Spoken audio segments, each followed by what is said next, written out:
Bird, bird, bird, bird. Get him, yeah!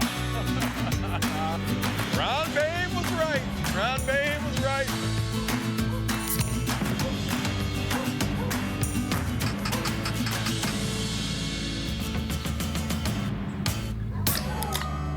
I'm feeling spry.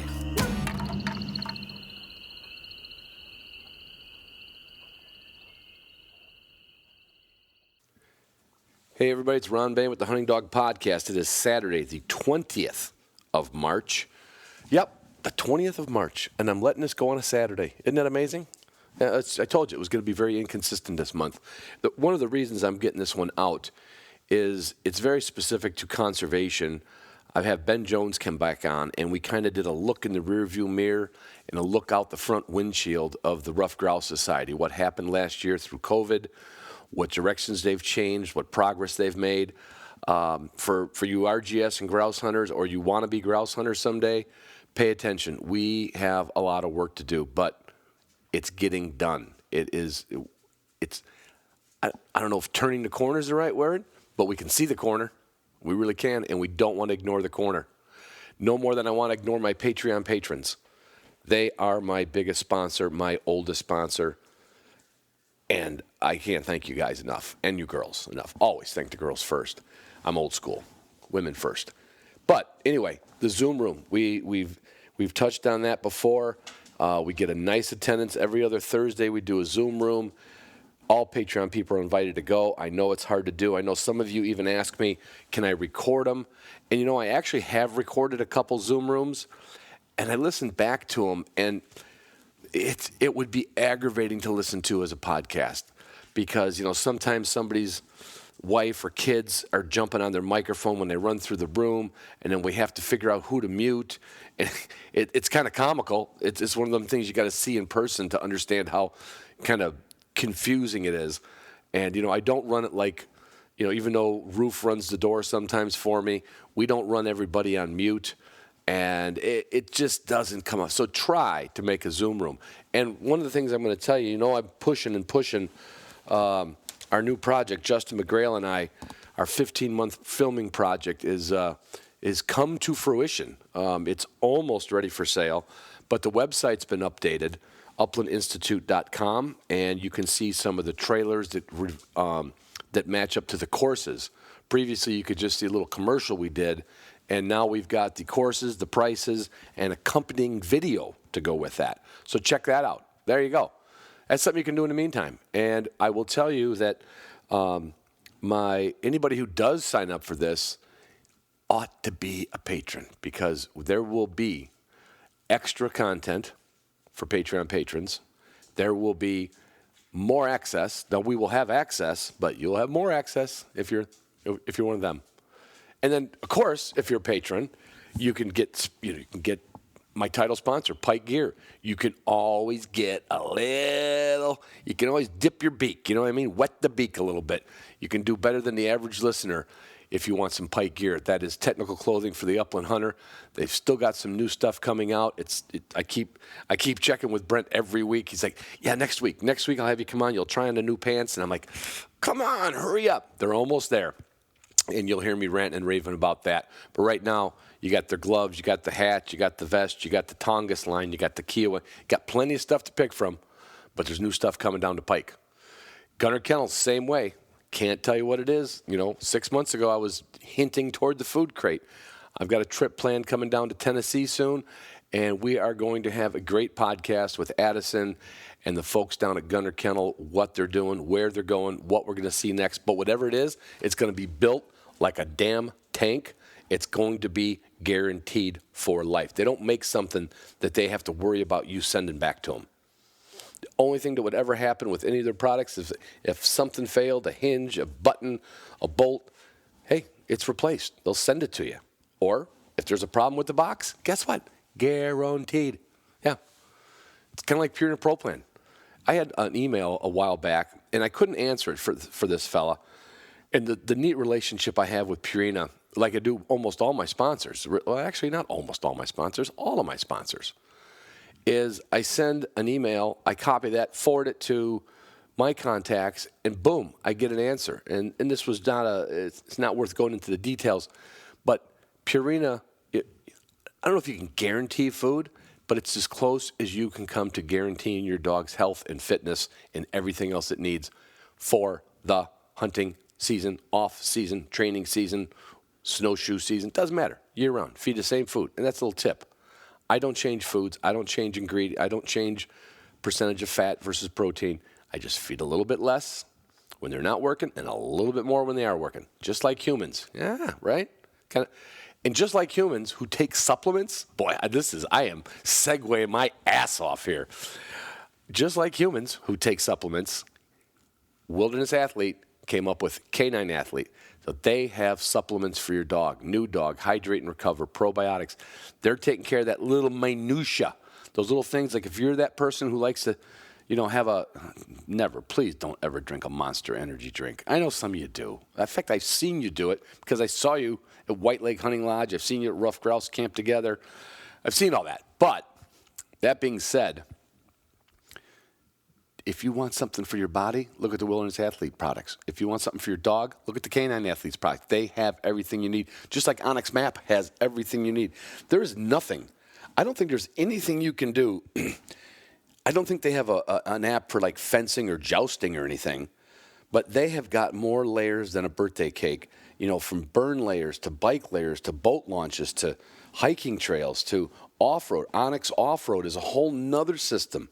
There's a gazillion people out there that spend their weekends just off-road and side-by-sides. Onyx Map came up to them and said, you need this too. Not just hunters, not just fishermen. Yeah, everybody needs it. And when you're out on these adventure, you should be wearing a pair of gum leaf boots, because especially if you're off four-wheeling, you're going to put your vehicle into some kind of a freaking mud hole, and you're going to ruin your boots and your pants. You might as well wear your gum leaf boots while you're while you're out off-roading with Onyx Maps. So go to Gumleaf USA, see what he's got. We've got, everything is, I can't find ammo. Talking about ammo, well, we'll get to ammo in a minute. It's even hard to find gum leaf boots right now. They're coming in, they're trickling in, and the orders are doubling in. So see what Jack's got left. If you're a Patreon patron, send me an email to Ron B at the Hunting Dog Podcast. You can send it through Patreon too, but I get them quicker on my phone. And I can send that email off to Jack, and he will find a little something.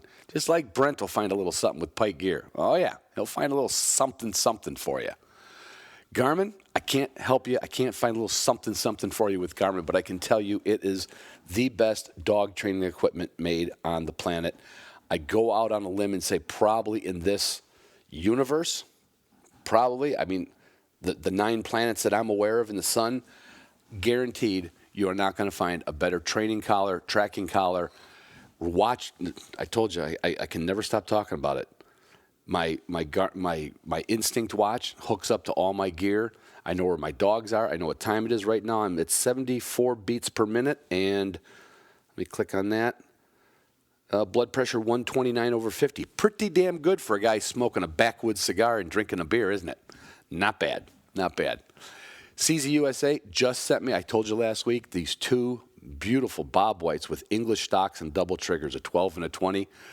New favorite gun.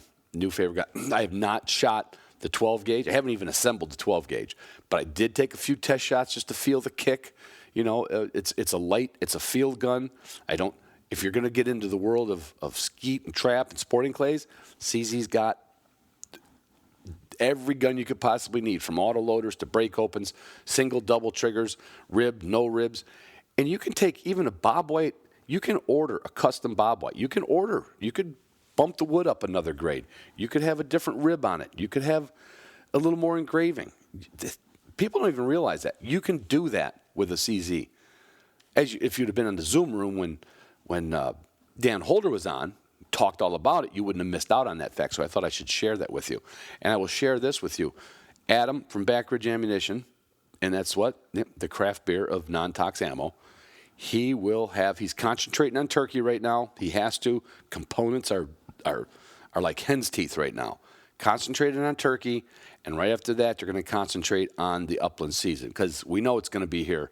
Sounds like a long way off when it's only March, but I'm telling you what, dove season opens the 1st. of September.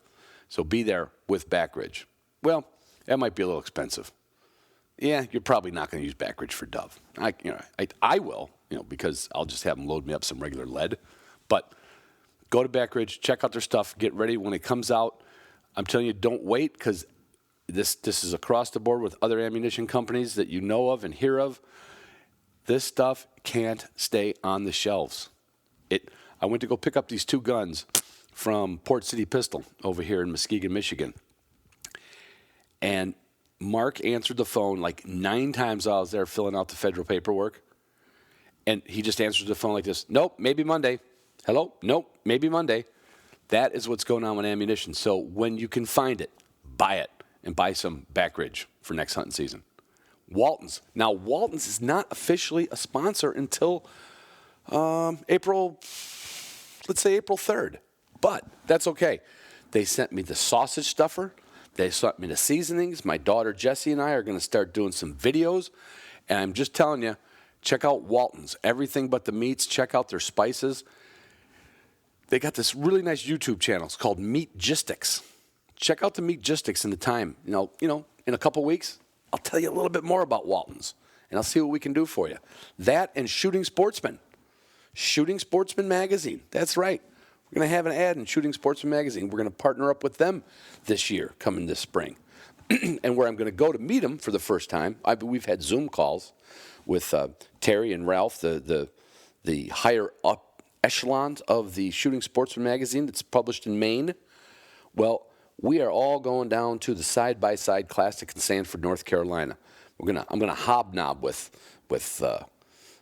all those gun companies that come down there and all them purveyors of best guns, and I can't wait. I've been to the Southern Side-by-Side maybe a decade ago. No, not really. Maybe 7-8 years ago. It was a great event, but it is bigger, it's better, and it's back. It's COVID-free. Things are opening up thank God things are opening up. So hey, if you want to look up the Southern Side-by-Side. I believe, if I'm looking at my dates right, it is April 23rd, 4th, and 5th. I'm going to be there, and I'm going to bring my buddy Bill Walters. He is the man who got me into English double guns and the love of a good break-open gun.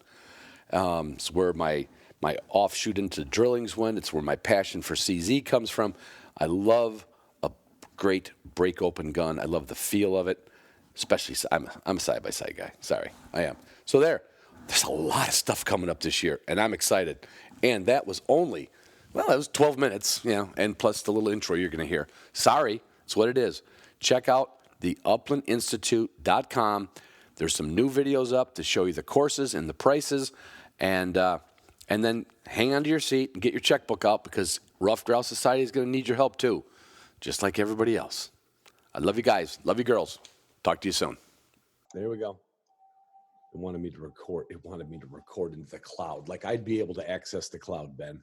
You're up in the clouds. Come on, man. I'm up in the clouds a lot. Anyway, everybody, this is Ron Bain with the Hunting Dog Podcast. I am on the phone with my friend and fellow dove hunting partner, yet to be grouse hunting partner, Ben Jones from the Rough Grouse Society. I haven't talked to him in a while. We wanted to catch up, see what 2020 was like, what 2021's coming, and everything from what he's wearing to how his dog's doing. So, welcome, Ben. How's it going? It's going well. Ron, it has been a while since we talked. 2020 flew by. Of all the things about 2020 that'll go in the books, I think one overall, maybe thankfully, is time just flew by. Maybe not necessarily because we were having fun, but the time flew by. So it's good to catch up with you. It kind of kept your nose to the grindstone, didn't it? It did. Yeah, I did actually my setter pup from this Michigan line of dogs turned 1 year yesterday. So that was a big part of the year, having a young setter puppy in the house. Any birthday cake or candle or cupcake, or did you do anything esoteric for the dog? Yeah, she got a couple of biscuits with a little bit of peanut butter in between them, like a little biscuit sandwich. Oh, like an Oreo almost. That's right. That's right, with a little bit of peanut butter in between. And if the dog had thumbs, he would have twisted the biscuits apart and licked it first, just like I did with Oreos. To tell you where I'm at with that, and dog years, the peanut butter was out because I was giving my old dog his pain pill.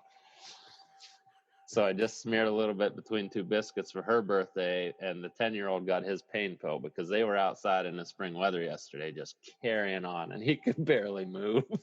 And he still thinks he can carry on. He's like, oh man, I'm hurting. So I helped him out last night.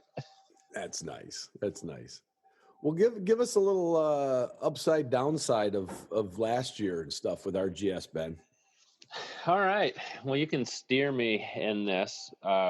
It just about a year to the day. It was March 11th, and I was looking through some old posts on Instagram, and there's a picture I posted of me in an aircraft on March 11th. And man, that was it. When on that plane and getting the news reports what was going on with COVID, that was when we made this decision to shut her down. So when that plane hit the ground, that's the last time I've been in the air since. So everybody knows what's happened since then, but recalling back to our early conversations, our priority and our goal was to come out of COVID and all the things that it was going to make really difficult.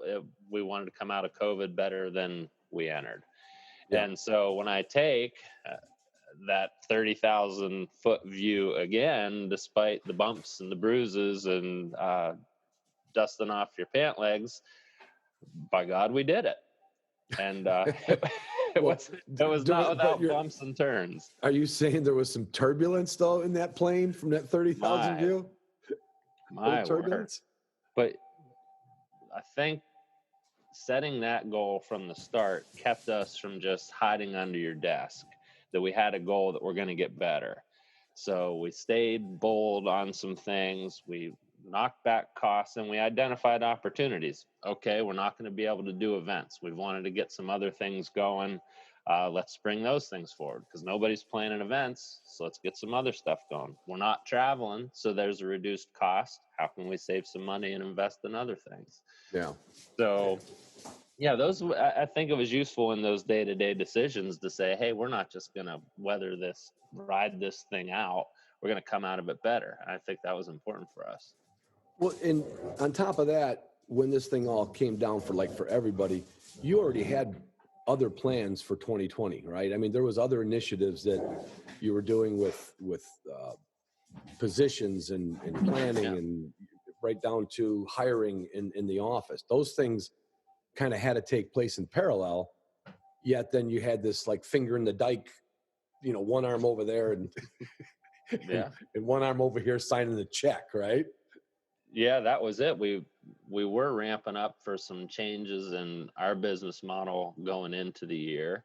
And the interesting dichotomy there is COVID made bringing some of those changes to the front easier, and it made other ones much harder. So right. You're right. It was plugging the dike here and filling up the tub there. And but overall, again, our mission central was let's come out of this stronger and not just whimper about it. Let's come out. Right. Let's knock a few teeth out of this thing while we're fighting.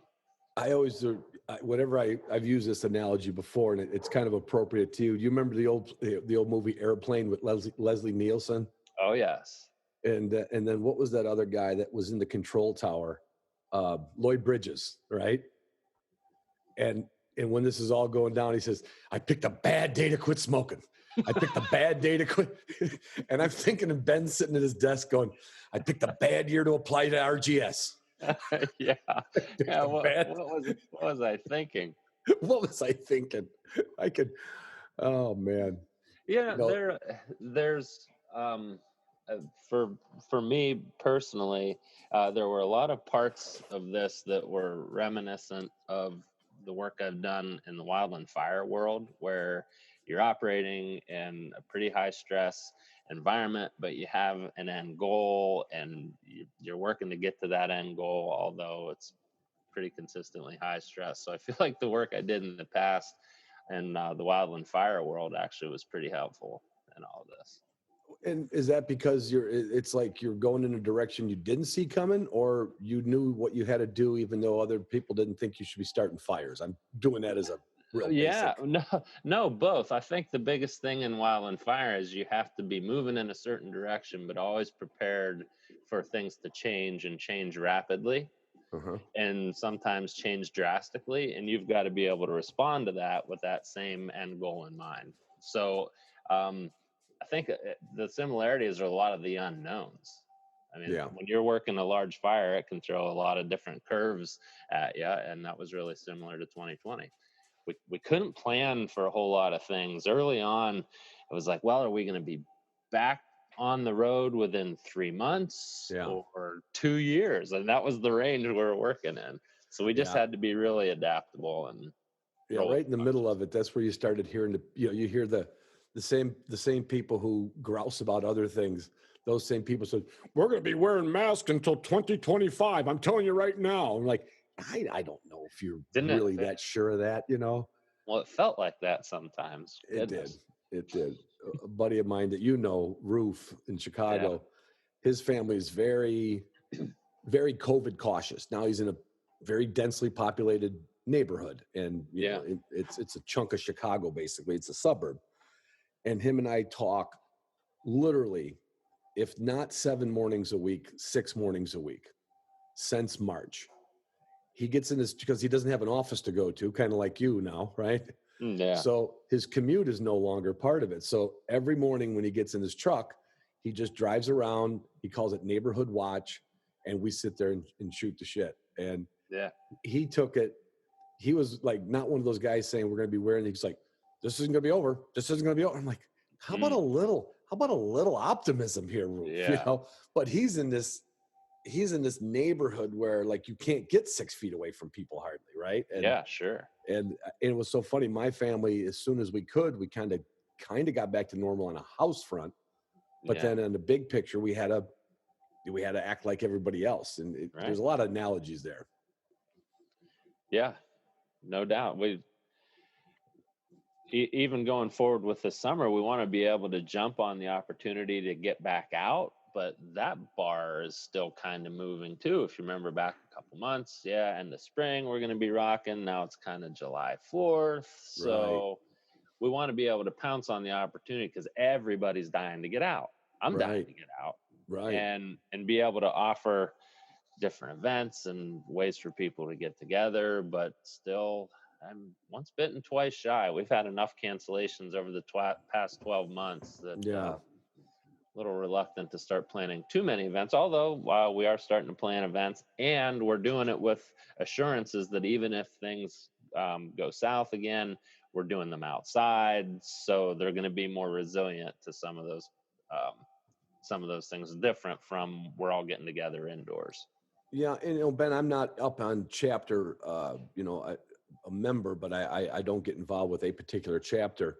So there are chapters that are saying we're going forward, but our plan B is we're going to have a circus tent outside. Is that kind of what they're going to have a banquet? Is it kind of a set thing yet?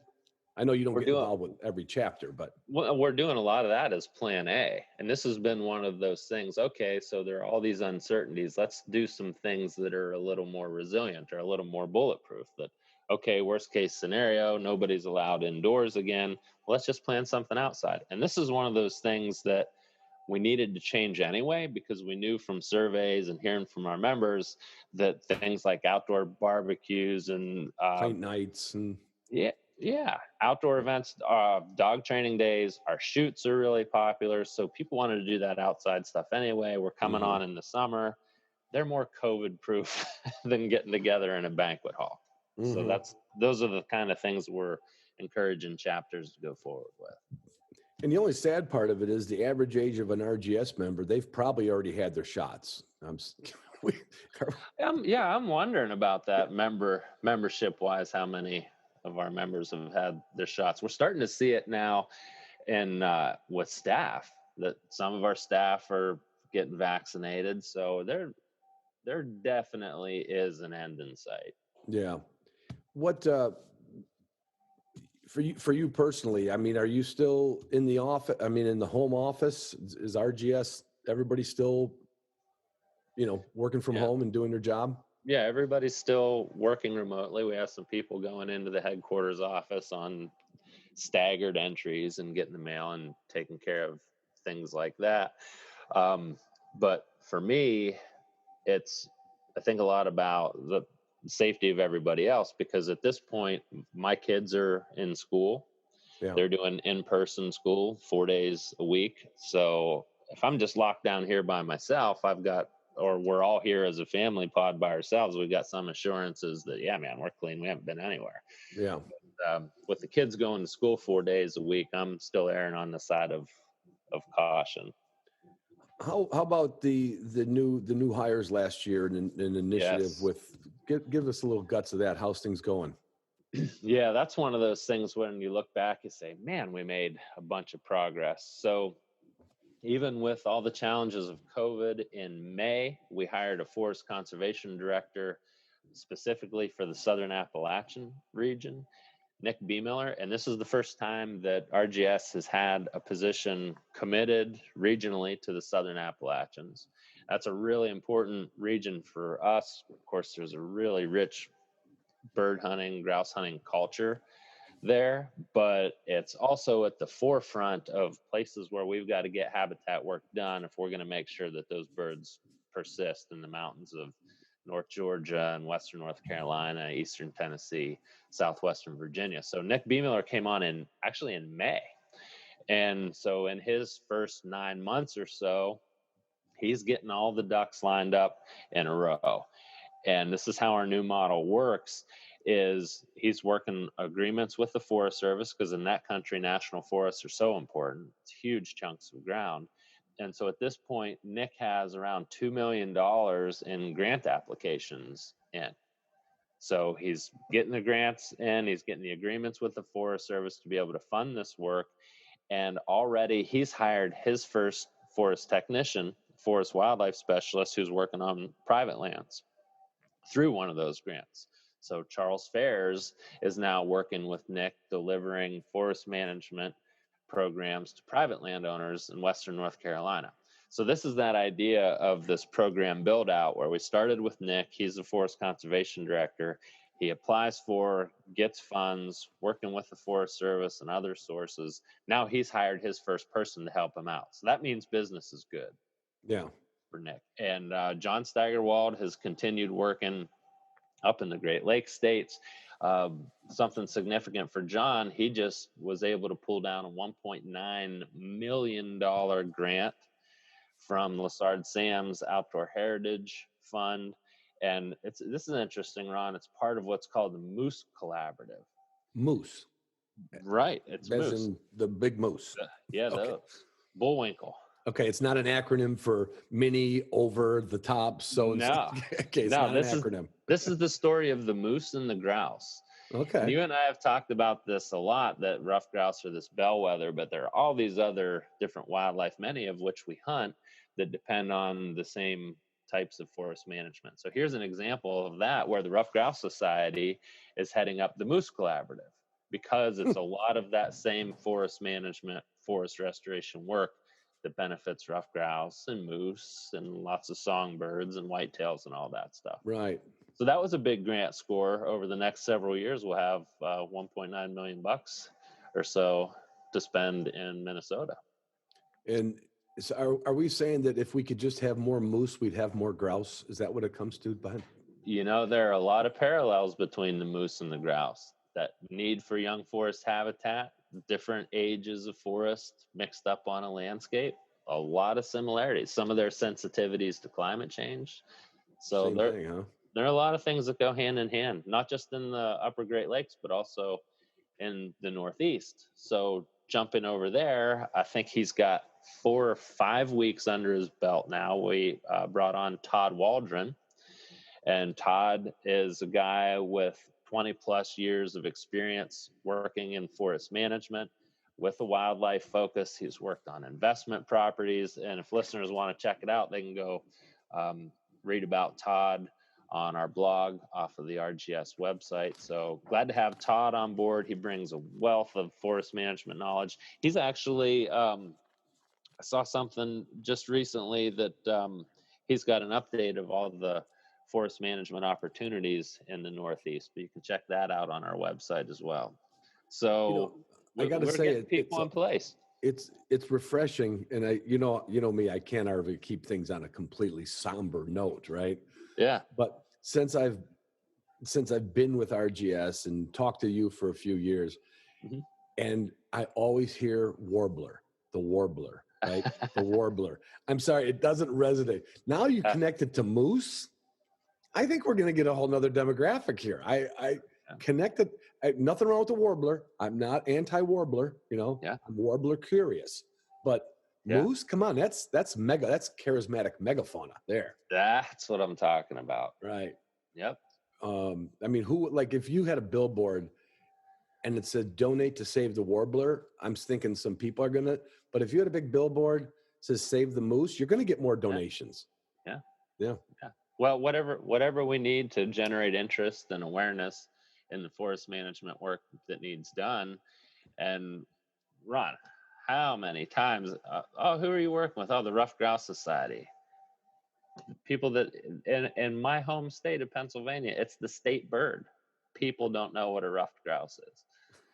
So if it takes moose to bring this message home, hey, wherever you're at, man, I'll meet you there. If we can get him on the commercial on Super Bowl weekend, that's it.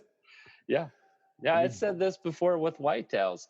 If I'm going to 1,000-acre property or 100-acre property and laying out a management plan for whitetails or ruffed grouse, those management plans are going to be very similar. Right. Very similar. And the same is true for moose and warblers. For the warbler fans, we don't want to exclude the warbler fan. That's right. What I did a little, it's a little. We just did a timber sale here on my property this year. Yeah. And then two of my neighbors to my west and a little bit south, they knew the loggers were here and they came and talked to them. So they did a little bit over on Nick's property and then a little bit over on Wayne's property. Yeah. I couldn't get it migrating to my north. That neighbor wasn't against logging. He just didn't have enough trees to. Yeah. He didn't think it was worth it, even though he's got a giant wood boiler that sucks down cords of woods by the week, right? Yeah. I told him he can have my treetops, anytime he wants, go out there and get my treetops. Mm-hmm. And now what I want to do is get involved with a forester or somebody that can tell me like, okay, now what to do? Do I start, because a timber sale, they're taking the value, the dollar trees out of there. And then I've got to get on with somebody who can say, okay, let's take some more down. Or you've got enough sunlight coming through to get some popple coming through or something like that. So that'll be my personal goal for the next few years is try to, I know there's a grouse. I can hear it once in a while. It's about a mile from my house over by the pipeline. And I want to hear them drumming in my backyard here before I go. There you go. And you just hit on something that's key for a mode of thought for us. So what you did there is one of the things that enables greater amounts of scaled up habitat occur. You've got that logging operator working at your property. So they've invested a lot of time in getting that equipment there. Mm-hmm. Now they can go and work on your neighbor's property, even if your neighbor doesn't quite have as much valuable timber because they've already invested in moving all that equipment. So you start thinking of working with landowners in clusters like that. Yeah. And harnessing the market forces to be able to get that work done by working in clusters. And there's an example right now that we're working on, and this happens to be on state land and private land in north central Pennsylvania. But this is an example of this overall thought where we've got operators who have invested in equipment. Right. Markets for this type of wood are doing okay right now. Mm-hmm. So we want to keep those guys working. They've got to pay the note on that $1 million piece of equipment. Right. And so we want to keep them working. So what RGS is doing to grease the skids is trying to cluster those landowners, not just private, but also getting with the state saying, okay, you've got this much acreage. It's in your forest management plan to be harvested. Can we help hire interns to help mark the timber? How can we grease the skids to keep these folks working in the woods and keep that habitat management getting done? So what you did on that scale at your place by having the operator there, and then they were able to hopscotch to two other neighbors, that's totally scalable. So that's I can picture that. So on a bigger scale, this can just happen on a bigger scale. Absolutely. I will Clean tell you though, concept.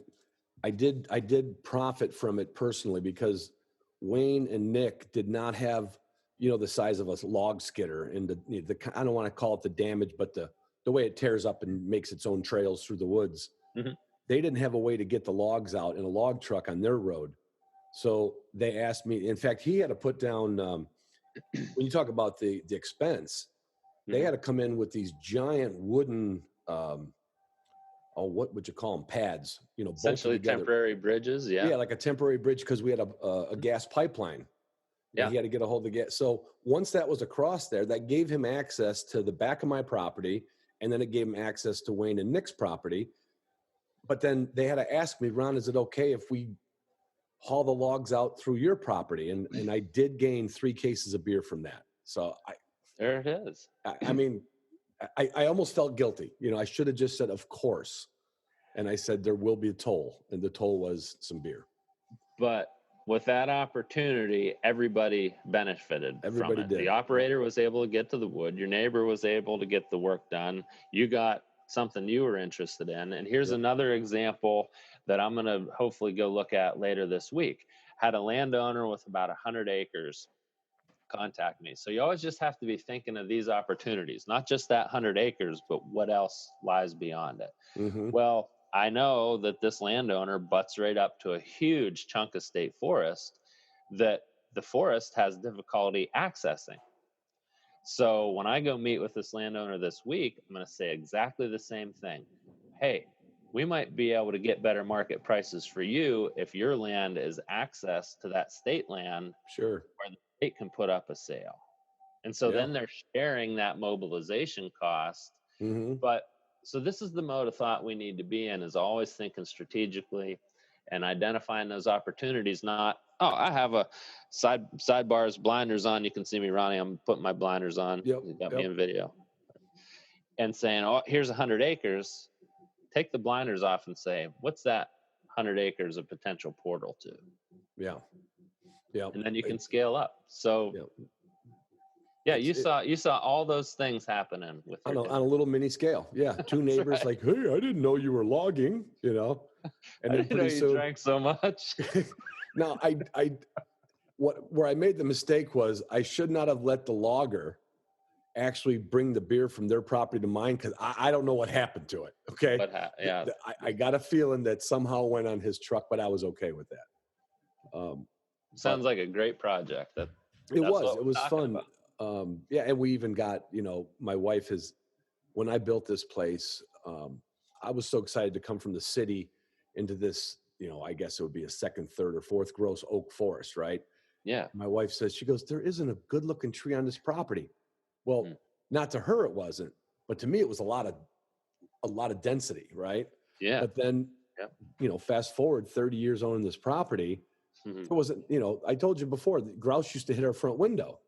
And on a regular occasion. And like I said, my goal is either hear one drumming or hear one break its neck on my picture window again. Well, you made the first step. Let's hope he doesn't break his neck. Let's hope he finds your clear cut there. Yeah, let's hope he doesn't look through those double bay windows from the front to the back of the house again. So it's so grouse like too, for that grouse to try to get away from something, whether it was a hawk probably, and look through our front window and see our back window, which are completely lined up. Oh yeah. And he probably said, "Oh, there's my path." Right. Clear line of sight. I felt kind of bad. Although they ate well. There was no shot to pick out of them. I'm hoping between that and a neighbor on the other side of the road did some logging. Is this going to be a destination spot? No, but it's going to be better than it was for sure. Yeah. Even for the warbler. Well, we work closely and we have a formal partnership with the American Bird Conservancy, and with the window collisions, that of course is a big deal with birds, and woodcock are migrating right now. And so this is something you even see in cities with migrating woodcock running into skyscrapers and hitting windows. But I wonder, so there's some recommendations you see where you put a silhouette of a hawk on your window. Okay. That helps prevent some of those collisions. And I wonder if that works for grouse. It certainly wouldn't hurt, and it would keep other stuff from running into your window. Wouldn't hurt anything. Works good for songbirds. maybe even just a picture of, anything. Just I'll do it like a bird feed. No, that wouldn't work. Anyway, I'll come up with a decal, maybe like the Hunting Dog podcast, and you put that on your front window. Save a bird. Yeah, maybe the pointing dog would steer them. The point with that hawk silhouette is it's Well, clear, it would have to be a picture of a setter then, wouldn't it? A setter with a high tail. right there. Yeah, No grouse in his mind is going to come anywhere near a good that's setter. right. That's trouble. Yeah. That's trouble. How's your little mutt right now? Year old. She's good. She does year-old things, and she does things well. So it's right about where you would expect it to be. Okay, She's so good. you're totally confused and you don't know what to do next then, basically. Yeah, on any given day, it's like, okay, what dog is coming out with me today? is this the dog that's going to make me think I'm the smartest dog trainer in the world, or make me look like a maniac as I'm Yelling at your yelling always works. You know what did Justin say when you're planning? Maybe is not a plan. Yeah. Maybe he'll come out of the box today hunting. Maybe is not a plan. Yeah, she's a good pup, and part of that is in jest. As I told you last year, and with being close to home because of COVID, I was really patient with this dog, and we really worked a ton on the basics, and you can see all that. Yeah. So with the ability to be home and getting more patient as I get older, she's in a good spot for a year-old dog. That's good. What did you get to go a few places this year for hunting? Oh, where did I go? We were up in northern Minnesota for a bit. Yeah. And my old setter sounds like he has a hairball. You all right, old man? I hear you that. Hear him back there? This might be the end. He turned 10 2 weeks ago. Well, if he dies while we're doing this podcast, this is not going to be good. I might have to kick him out of here and go sit with my wife. Just gonna. What are we talking about? Oh, hunting. Yeah, where did you go? Yeah. I spent some time in northern Minnesota in October, which is always a great place to be. And we were in solid numbers of woodcock, and grouse numbers were very good. And killed some of both over that puppy, which at that point she was only about 6 months old. It was just we'll just go have fun, and lo and behold, she started pointing some stuff and doing real well. But we went from there over to the area of Clam Lake, Wisconsin, and filmed an episode of Sporting Classics. Okay. On grouse and woodcock hunting and RGS. So that's going to be coming out sometime this year. So we'll be sure to let people know when that comes out. It was a really fun episode to film, and hunting there and around Clam Lake was excellent. Was there any campfire or guitar music at the end to kind of wrap it up? As a matter of fact, yeah, we did have campfires every evening, and I did have the guitar out. You did a little picking? I did. I don't know if it'll make it might be B-roll somewhere, Ron. It's gonna end up on the cutting room floor. As much as you always go like, I know Ron's gonna bring up my guitar playing. I know he's gonna bring it up on every podcast, but there's gotta be a little part of you as a musician. Like I'm not a good dog trainer, but when I see some video of my dogs like on the Flush or on Meat Eater, I'm honestly personally pretty like, yeah. So I'm picturing Ben like, no, I'm not getting out the guitar unless I get out the Ham's Light. And then when he watches the show, he's gonna go, they didn't put me on putting the guitar. They didn't even put a couple notes. So yeah, careful what you wish for, because it might end up as just B-roll and on the editing room floor. Yeah, well, there's just this, for me, this added pressure when the mics are rolling or the cameras rolling. Oh, when I'm sitting by the wood stove and just grab the thing, it's different. Oh man, absolutely. Oh, I think pshaw. That's what I say, pshaw. It was fun. We were around the fire and really nice group of people, and Chris Dorsey was fun to be around. So we'll look forward to that coming out. And it got me into Wisconsin hunting, which was fantastic. Yeah. Peeled out of there and spent a little bit of time here in Pennsylvania, about a week and a half. And bird numbers here were pretty good. and then went up to northern New York State. So Okay. you could see the Canadian border from Mm-hmm. where we were up around Malone, New York. One of our board directors has a tremendous property up there. At this point, he has over 1,000 acres, and he's been adding to this by being able to manage the property, Mm-hmm. acquiring the properties, doing the management, getting the NRCS contracts, and taking some of that work and the revenue from that work to get the next piece. Yeah. And it's an awesome story, Ron, about how you or I could do this. And it's our board director, Bruce Bennett. Just like you and I, he's retired from law enforcement in the Massachusetts Division of Wildlife. So just a regular guy that really took off with this, and through timber revenue and other contracts, has just been building this land, and it is managed beautifully. Wow. Really nice ground. So I got to hunt his ground for about 3 or 4 days, and then came back home to Pennsylvania and hunted some more here. And our grouse numbers in Pennsylvania were good. It seems like that coincided with a relatively low West Nile year, or a low mosquito counts for the little buggers that carry West Nile. We had an excessively dry mid and late summer, and it seems to really have helped our birds out here.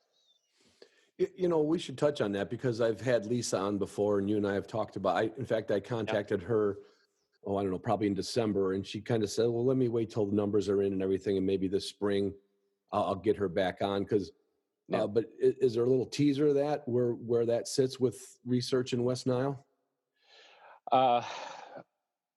Anything that I'm going to offer now is anecdotally, although we did have our upland bird hunt, an RGS gathering in north central Pennsylvania, and Lisa came and talked with us, and she did allude to some of this.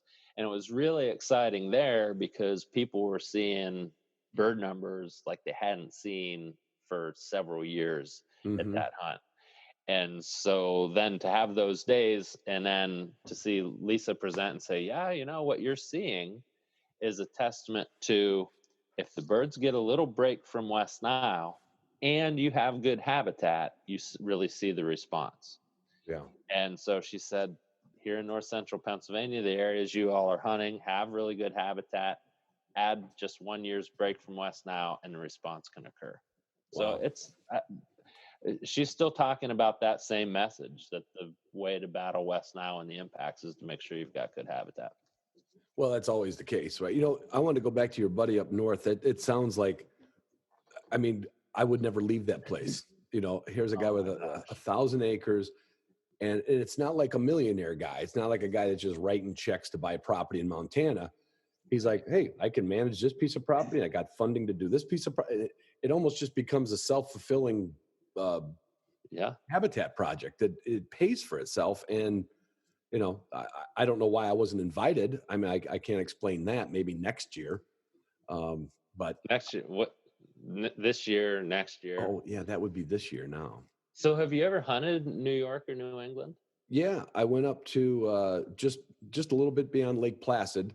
Yeah. And I did a hosted grouse and woodcock hunt up there a few years ago. Yep. And on one of the drives, we drove north, and I know we were pretty darn close to Canada.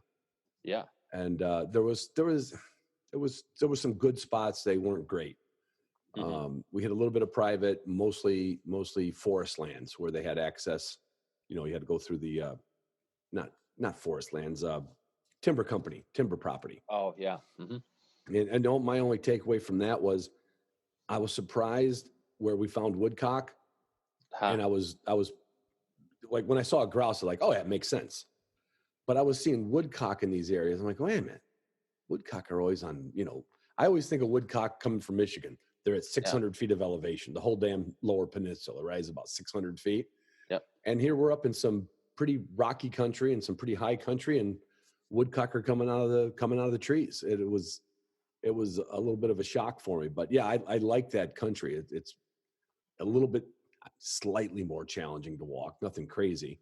Yeah.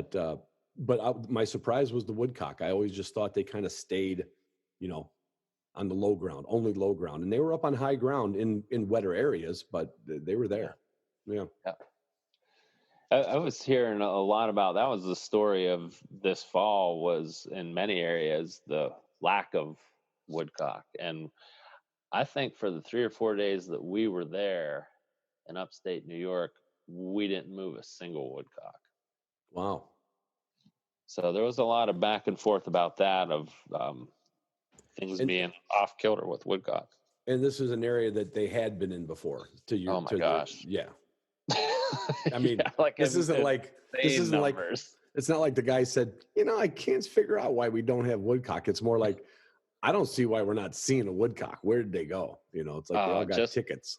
Those little places, and these remind me of the dairy farming country at home. That's part of the reason I love this trip so much. You've got this old grown-up orchard with red osier dogwood, and it's like swampy. Yeah. It's just, you just know there needs to be a woodcock there. And they've had 80 woodcock days. Wow. Yeah, the birds just weren't there this Is year. there any anecdotal or anything else on the woodcock front? Because I haven't heard much about it.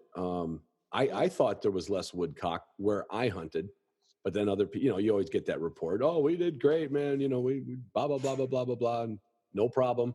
But the spots I went to, I literally, it's really weird. I hunted less last year and I could have hunted more. And I don't know if it was just a Groundhog Day effect. Like, I'll go tomorrow. Same day as today. I'm not working. Yeah. And I literally flittered away an entire season without hitting it hard. So, yeah. But the little bit I did get in some of my favorite spots, I absolutely saw less woodcock for whatever reason. Yeah, I haven't heard anything. Of course, we keep close watch on the Eastern Woodcock Migration Study that's going on right now, and you can get a link to that if you go to the Rough Grouse Society website where it says grouse and woodcock. Click up there and you'll see woodcock migration map and be able to see where those little buggers are. So we'll see if that research sheds any light, but it could just simply be in a drier year that they're sticking closer to river corridors and places where there's it could be in almost, you could take it to they're in spots that you never went and you probably never had permission to sometimes, but they had to get to that. They had to get to that food source. So that's where they spent the year. Like here at home, I mean, the ground was so dry and hard here. There wouldn't have been any ability for them to probe in a lot of the spots right here. So yeah. What is there a drive going on now? What's membership doing, Ben? Give us a little update on that. What are we doing? Yeah, we do have a membership drive right now, and quite a deal with some gift certificates on Pike gear, and of course you get a really snazzy 60th anniversary RGS shirt and neck gaiter that hopefully you're not going to have to use as a masking apparatus soon. You can use it to actually warm your neck on your early fall hunts. Right. Or but nonetheless, a nice neck gaiter. Right. I thought those things were going to jump out of this. I thought you were going to see more neck gaiters. Like, I know. I actually did that in the beginning. My daughter gave me one. I'm like, great, I can just kind of wear it. But that was when it was still cool out in the mornings, in March. And then pretty soon I felt like I was starting to have a heat stroke wearing the damn thing. Yeah. So what's the deals? What's going on with them? Well, you can go directly to our website. It's going to appear in a banner up there. But for our conservation membership, you're looking at a $20 gift certificate for some Pike gear. You get the shirt, get the gaiter, of course, the magazine, decal, all that good stuff for your $60 membership. And jumping up a membership level includes a $75 membership plus the shirt and the gaiter and all the other stuff as well. But it's right on a banner. Get it straight from the horse's mouth at the Rough Grouse Society website. Yeah. What I don't want to get like anything on the Debbie Downer side of things, but without the banquets, I think somebody would call me like, Ron, you never even asked them, how did you said it was a surprisingly productive year, even though with all this adversity, you guys adjusted, you changed gears, you did what you had to do, things are moving forward. How about just membership in general? Is that something we've got to besides we always needed to double up on it. How did that fare out? Yeah, now we need to quadruple up on it because we had a big time decline in membership, and something we realized from the year was just how many memberships came from the events. Right. You know, people go to the event, you get your membership, or you re-up automatically when you get your event ticket. Without all those events, it was a hit on membership. Right. And also recognizing too, Ron, that contributing to a group like RGS, that's discretionary spending. Right. For people. And we can't forget the economic impacts and personal impacts that COVID had over the past year. So when you're seeing those kind of impacts, that discretionary spending goes. I get it. So we did definitely have a membership hit for last year, but we've got the member drive going now, and there's been a ton of interest here early on. We're going to get back up to that base level again when we can have events and still pushing pushing membership. Yeah. And all the other projects at the same time. Yep. And getting the word out. It's so important and so great to have Ashley Peters on with us. The most important thing is letting people know what membership, what it means. Right. For birds and for habitat and good places to hunt, and getting the word out about what people like Nick B. Miller, John Staggerwald, Todd Waldron are doing. And I think that I've got faith that the rest of it comes when you're just getting that word out about all the work that you're doing. The membership will come. I want to turn back to the dog again. You mentioned, I'm sorry, you mentioned your old dog. I can't remember. Is your old dog also a setter, Ben? He is. Okay. And he's on his, not on last leg, but he's. Oh my God, buddy. I'm sorry. Don't listen. He's hacking up fur balls in the corner. So. He's laying there spread eagle right now, Ron. He's just like, you, babe. Well, give him a rub on the belly for me. Give him a rub on the belly. Yeah, he's a setter as well. You know, I'm looking forward to doing what you came out for. I want to get as soon as it's able, and again, outside facility, I want to get another, like an RGS BHA pint night again. And, yes, please. Yeah. And please. Well, last year we had with MUCC, we were going to do a big indoor-outdoor venue with a film fest, and then boom, right during all the meetings, same thing. But we haven't re-erected that. We haven't resurrected that yet. But I think everybody's chomping at the bit, and I would think we could get. But we can't get back to just normal. We can't get back to where we were. We got to get beyond where we were. Yeah. I had to send a message. Somebody was getting ahead of themselves with wanting to plan an event earlier today. I was like, forgive me for being reluctant to jump right into event planning again, but we're still pretty cautious.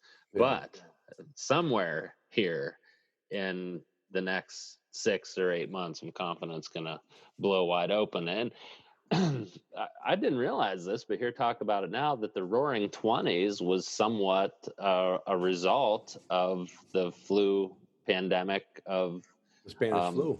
Yeah, 2018, 2019. I did hear that analogy the other day on a news show that we rip up a Roaring 20s. I'm all in. I'm all in. I'm going to get one of them. I'm going to wear one of them hats that they all wore, like I'll look like one of those old writers that, wrote about grouse hunting in the, turn of the century. I'm going to start hunting with a little necktie on. I'm going all Roaring 20s. That'll suit you. You need a neck gaiter, man. Forget that. Well, neck gaiter. I bet you I know a guy. You can wear the hat, but put on that RGS neck gaiter, will you? Yes. I'll put on the RGS neck gaiter. Did you guys come up with the RGS face mask, or did you stay off that program? No, there were some floating about. Very attractive. It was a black face mask with the white grouse and the woodcock. Yep. Mm-hmm. And you wore it proudly. I actually didn't get one. Something needs to happen. You know what? I don't have the current member drive shirt either. I'm like the last one to see all this stuff. Forget it. I should have a direct line to the most current merch here. That stuff should come across your desk first and I then know. go out to the masses. We'll get on these calls and I'll see our regional directors. I'm like, that's a sweet shirt. Where'd you get that? Oh, we've had this on the store for like a month. What? As Mark Fouts, our director in Minnesota, likes to say, what's my name? Skip? Call me Skip. Skip right over them. People. Well, Ben, I think, I'm glad you came on. I wanted to catch up. It sounds like, I don't want to be overly optimistic, but I'm never really pessimistic. And sounds like we're going to have, we're going forward in good ways. Yeah, we're in a good spot. We did come through stronger than we entered. There's still plenty of work to do. Lots of unknowns, but we're good for it. RGS is going to be stronger going forward for sure. I could probably sell this if you picked up your guitar, but I know it's early and you just had coffee, so we're not even. I'm not going to ask you. I mean, if you had it in your hand and it was next to you, we could do it. But I understand it's probably in the other room by the wood stove. All true. Close this show out with a little guitar music, but that's okay. We'll do it for the next time. That'll be the selling point to join us the next time. All right. Well, I'll deal with that. And before we go, for all the please. listeners that continued support through 2020 or that have already climbed onto this member drive and are going to come to events and support us over the next year, thank you. Thank you a whole bunch. Because all this, we don't do any of this without our members and supporters. So that's all there is to that. Just one big giant thank you for everybody who did what they could do. For sure, man. Absolutely. Well, right from the top, from command module in Pennsylvania. Yeah, here it is. As I call him, the doc, Ben Jones from the Rough Grouse Society. I appreciate it, Ben. Thanks for having me on. I will get this out. I will do some more pleading and begging. Good. And hopefully the next time we meet will be, actually, I'm coming through in April. I don't know what you're doing in April, but I'm coming through in April. I got to go down to the house in Virginia. Oh, and then maybe a dove hunt again, maybe in September. Good. Roaring 20s. I'm looking forward to blowing this wide open again. We can go dancing and the girls will be wearing flapper dresses. I'll wear I'll tell you what. Oh no. I will. If we get a membership number, I will do an Instagram post of me in a flapper dress for the Roaring 20s. Give me the number, Ron. What is the number? I need to get 100 members driven through the podcast. If I can get 100 new members through the podcast between here and our dove hunt, I will dove hunt in a flapper dress. Wow. I'm not going to say I'm going to get my hair done, but I will dove hunt in a flapper dress if you bring the guitar. 100, that's a chip shot for this podcast. Well, I know, but I don't know how many more I can. I'll look into it. I'll put some links on my Patreon platform. We've got the new Upland Institute project coming through with RGS is helping us out with some space, and there'll be little partnerships there. All right. See, I want to set the bar low. I want it to go over 100, but I really want to wear the flapper dress. Okay. Clearly. You know that's where I'm going, Ben. Yes, I do. I mean, why wouldn't I show up at a dove hunt in a flapper dress? Yep. All right, let me hit pause here. All right.